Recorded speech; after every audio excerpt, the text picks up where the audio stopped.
Répondant à l'appel des honorables députés membres de la Commission des finances, du budget et de la comptabilité publique, et ce, dans le cadre de la loi des finances rectificative 2022, le ministre du Pétrole et du Gaz, Vincent de Paul Massassa, a axé son propos sur deux principaux points, à savoir le contexte et le développement économique, les orientations stratégiques du secteur pétrolier.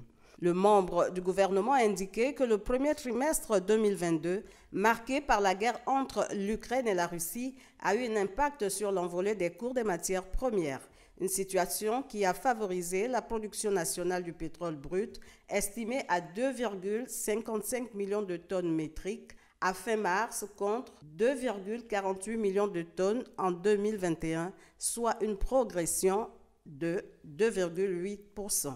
Cette hausse s'explique par la résolution des problèmes opérationnels rencontrés chez certains opérateurs en fin d'année 2021.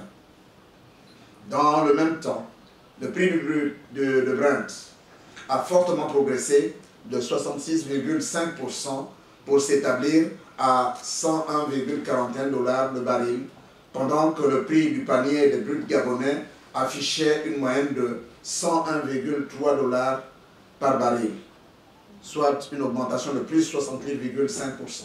Abordant les questions liées aux orientations stratégiques, Vincent de Paul Massassa a décliné les réformes envisagées dans le but d'optimiser la mobilisation des recettes. Pour le secteur pétrolier, les réformes, certes au total, concernent 1.